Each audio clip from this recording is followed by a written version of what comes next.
온라인 도박을 하다가 적발이 되면 도박죄는 성립하는 건 물론이고요. 훨씬 더 심각한 범죄에 빠질 수도 있습니다. 이게 사기죄가 될까요?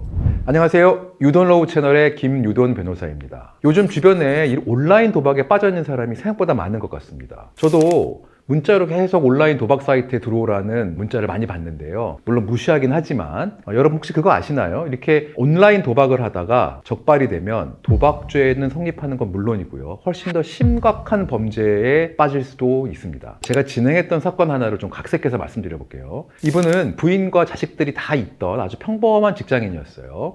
그런데 온라인 도박에 빠지게 된 겁니다. 이 온라인 도박이 언제든지 접속해서 할 수 있기 때문에 중독성이 굉장히 강합니다. 그래갖고 본인이 갖고 있던 여유 자금을 다 탕진해 버렸어요. 그러고 멈췄으면 좋았는데 다시 하고 싶어가지고요. 회사 동료들이나 주변 사람한테 돈을 빌렸어요. 돈을 빌리면 보통 왜 빌리는지 얘기를 하잖아요. 친구야 돈 빌려줘. 그러면은 왜? 무슨 일 있어? 이렇게 보통 물어보기 때문에 다른 핑계를 댄 거예요. 집을 사려고 하는데 돈이 부족하다든지 아니면 생활비가 좀 부족하다든지 이런 식으로 적법한 바람직한 이유로 돈을 빌린다는 취지로 말을 하고 사실은 도박을 한 거죠. 그리고 이 돈을 다 탕진했습니다. 그런데요, 돈을 빌려준 직장 동료 한 명이 돈을 빌려서 도박한 걸 알게 된 거예요. 그래서 이 사람한테 빌려준 사람들이 다 도박 자금으로 쓴 걸 알게 됐죠. 그래서 그 중에 한 명이 사기죄로 이 사람을 고소했습니다.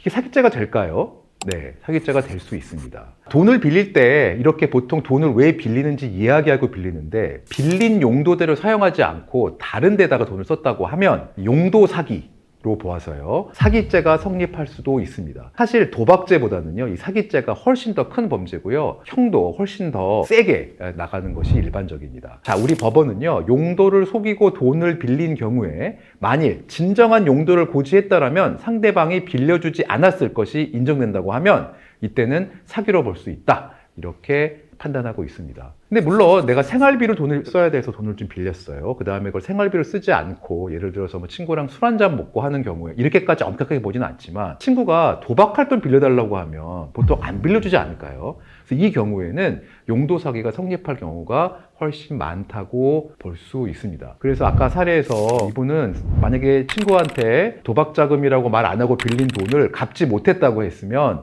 사실은 사기죄가 성립해가지고 실형을 살 수도 있었습니다. 그래서 제가 강력하게 이거는 잘못하면 실형까지 살 수 있다. 돈을 꼭 갚아야 된다. 라고 얘기를 해가지고요. 겨우겨우 그 돈을 마련해서 다 갚았습니다. 그래가지고 실형까지 사지는 않았지만요. 사기죄랑 도박죄가 함께 성립되었던 그런 사례였습니다. 자, 그래서 돈을 빌릴 때는 사실은 정직하게 용도를 밝히고 빌리는 것이 중요하고요. 만약에 어떤 용도로 돈을 빌리기로 해서 빌렸는데 불가피하게 용도를 바꿔야 한다면 이거에 대해서 그 빌린 사람과 이렇게 얘기도 하고 문자도 보내놓고 상의도 해놓는 것이 법률 위험을 없애는 방법이다. 이렇게 볼 수가 있었습니다. 자, 지금까지 유돈로우 채널의 김유돈 변호사였습니다. 이 영상이 도움되셨다면 구독과 좋아요 부탁드리겠습니다.